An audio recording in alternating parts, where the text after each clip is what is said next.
Okay, you're welcome. The last video I showed you how to buy a domain name and a hosting.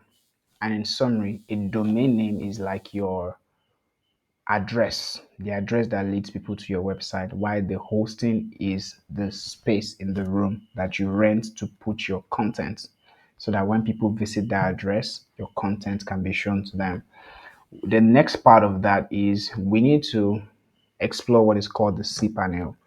After buying a hosting plan, almost every hosting service provider operates this way. Once you buy a hosting, you have access to a cPanel. cPanel is the server room, let's call it the control panel for all your website files, which means that's where you control everything that happens on your site. That's where you determine what people see, what people don't see. That's where it's just, as the name says, it is really the control panel.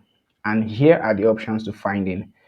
Some hosting companies like Namecheap would send you the email that will contain the username and the link to your cPanel. But in case they didn't, here's how you can find it. I would open my Namecheap account.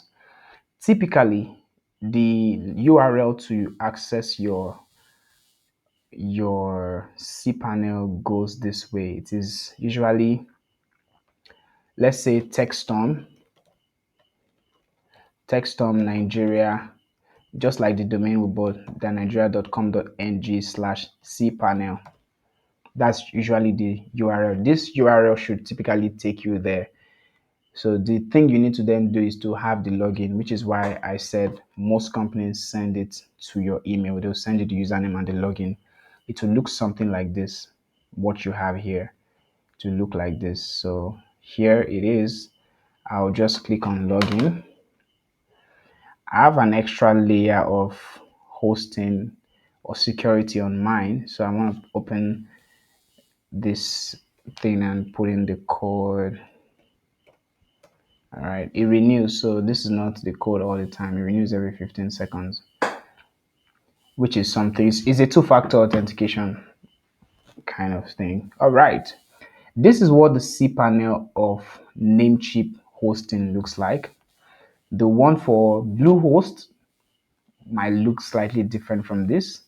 The one for Hugos, the one for Q servers, these companies that I spoke about here, they might look different in their user interface, the way they look and feel. But ultimately, you would always find the same thing there. You can see this part says exclusive for Namecheap customers. Here's where I will touch on something important. For Namecheap, I spoke about SSL certificate earlier, and I said that is the thing you buy or pay for that makes them verify your site and say it is safe by putting this padlock icon. See, here it says connection is secure. If I try to visit some other site now, it will be telling you site is not secure to visit. So SSL certificate is important. And in case you didn't buy from Namecheap, if you bought your hosting and domain from Namecheap, it comes free the first year and you won't have to do anything to set it up.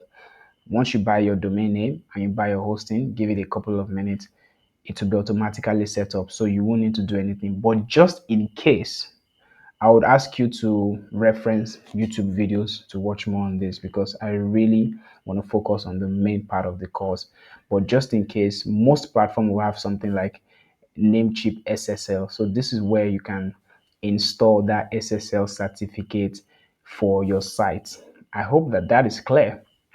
I'll just show you around cPanel, which is what I want to do in this part of the video, is just show you around the back end so that you are familiar in case one day you have something to do. Typically, you will never come back here when we start building with WordPress. You won't have a need to come here again. But let me show you.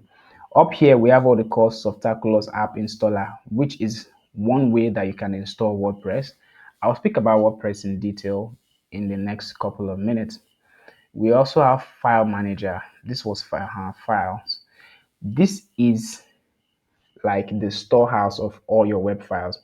When you upload any image on your site, through WordPress. This is where they are all stored. I won't go through them, but this is your files. Just in case you need to edit anything on your site, they are all here. Just come to File Manager. It will show you the layers of files that they are.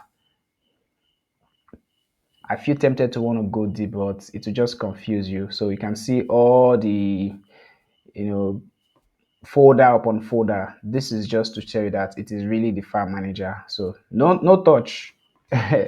This part, not to scare you, but don't do anything there if you don't have to. Email. This part is also required in case you want to do anything pertaining to email connected to your domain name. This is where you do that. Maybe you want to create a customized email, something like yemi@textomnigeria.com.ng. You want to route your email, you want to set autoresponders, you want to all those things. Anything email is here. Domain, anything that has to do with your domain name as well is here. Maybe you want to initiate a redirect, which means when someone visits textomnigeria.com, we bought textomnigeria.com.ng, but in case someone didn't know that our original domain name is textomnigeria.com.ng and they visited textomnigeria.com, they will still get directed to our website. Things like that you can do here. Just like Jumia. Do you know if you visit jumia.com, it will just say it will take you to jumia.com.ng by automatically. Why is it saying this? Well, this is a good opportunity to show you what happens if you don't have XSL certificates. See? So let me go back to this and move on. Security, anything that has to do with your security, you never really have to touch this. So this is the cPanel, and when it's time to install WordPress on our domain name, this is where we'll do it. I'll come back to that. And yeah, pretty much, it also gives you an idea of your hosting account. Let's look to the right. You can see it says the primary domain on this account is scrutiny.com.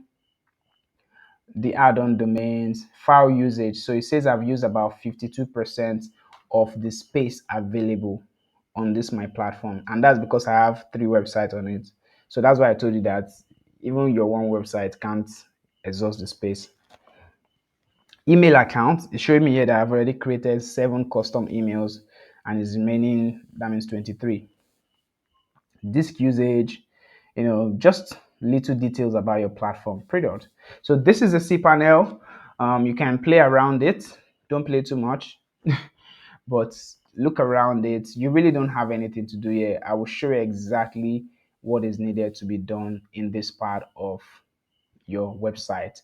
So I'll see you in the next video where I'll be showing you how to set up. So now we're getting into WordPress fully.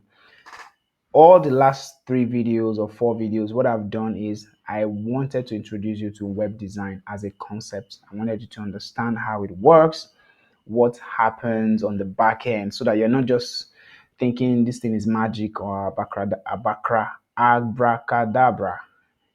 Yeah, so that's what we've accomplished here. Now, this is your assignment and task for this. And I have to say, it's a requirement for you to earn your certificate at the end of this program. And not just for the certificates, right? This is how you can really maximize your learning here, is to do every single task. And if you're registered for TechStorm e-learning, which is currently on, and starting November 1st, 2023. I know some of you might watch this video in the later months or years to come. But if you are signed up for this program, I have mentioned that I will be meeting with you from 8 to 9 on Thursdays for 4 weeks, within the 4 weeks of the program, which is when I will be reviewing all these tags that I give to you. So it's important that you follow through. I'll see you in the next video. Thanks for watching. I remain Yemi Ajibade. Thank.